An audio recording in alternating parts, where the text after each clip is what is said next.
Hello everyone, welcome to my channel. My name is Ravi Singh and I'm going to help you understand great engineering concepts around us. For that, you just need to hit the subscribe button down below. So let us first discuss about the microscopic approach. In this approach, instead of addressing each and every molecules as we were doing previously, we are taking statistical average of parameters of a group of molecules. So that's what we are doing here. We are not concentrating on individual molecules and the forces imparted by the individual molecules, but we are taking statistical average of parameters of a group of molecules. For example, that's what we are doing in case of kinetic theory of gases. Here we are actually focusing not on each and every molecule but on a group of molecules statistically. The parameters which we are judging in case of kinetic theory of gases are basically statistical average of a group of molecules. But again, microscopic approach don't give us a clue on how to measure pressure.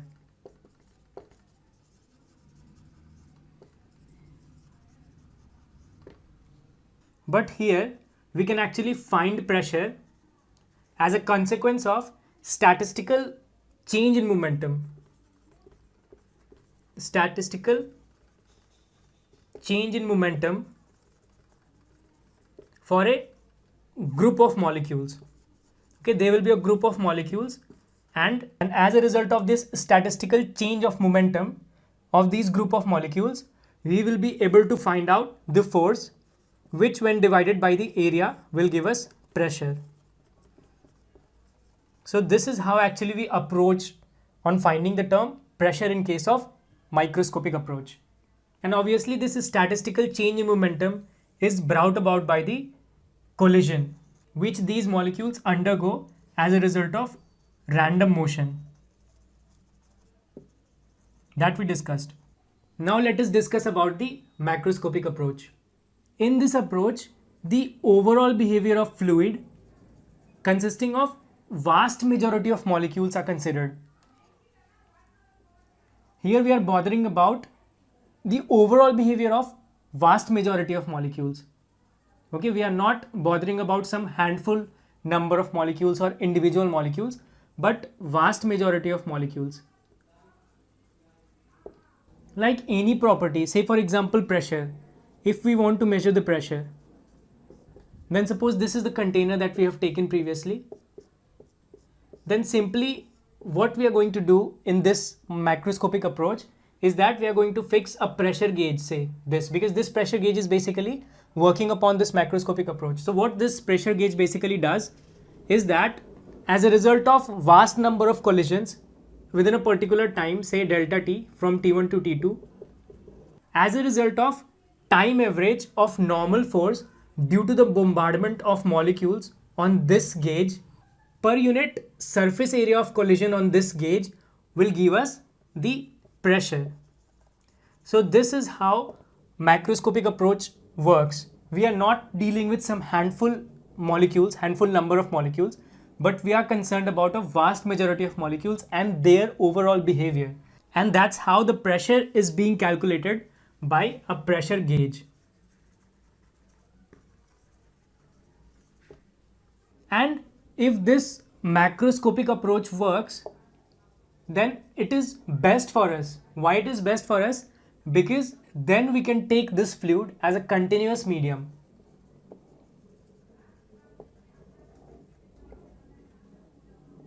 Because actually these fluid are not continuous, these gases are not continuous, but there is some discontinuities within.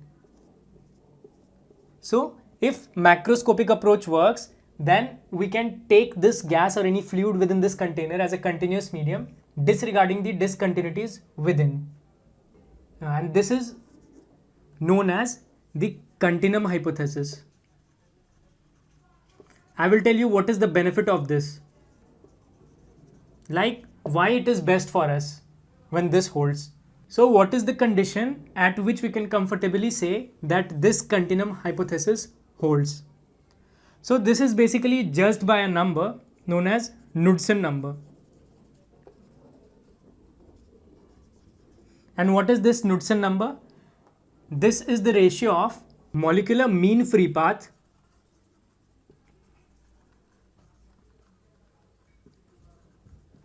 upon characteristic length scale of the system.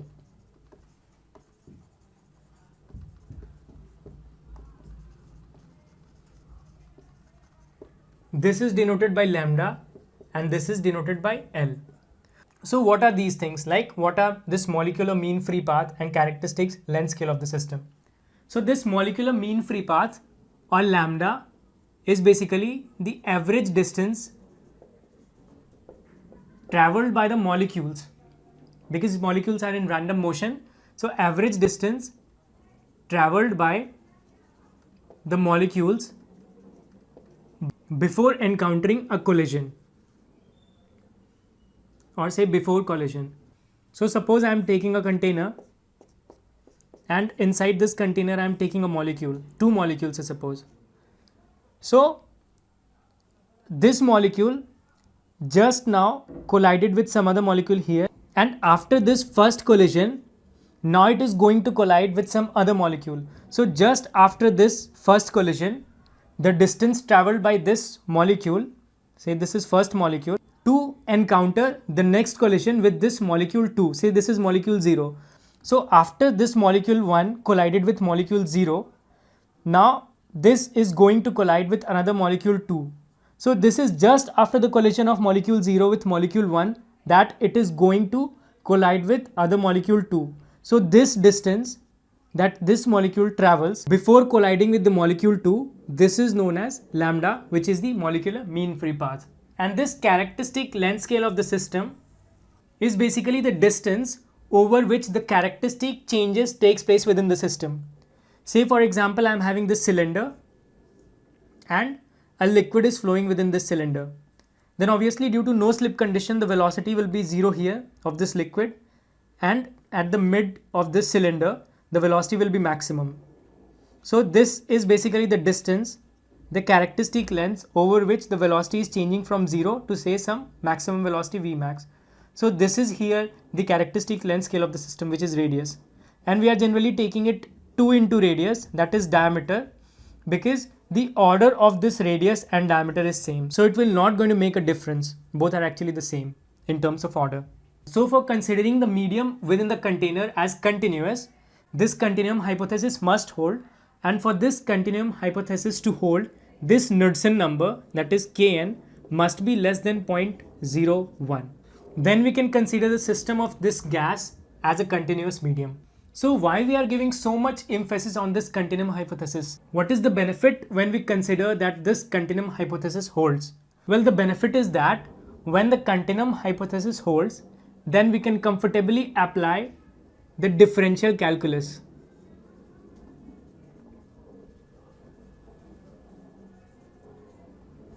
Of fundamental physics.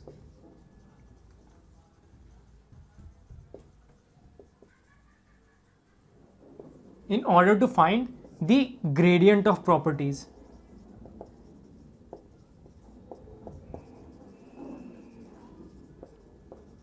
So that is the benefit.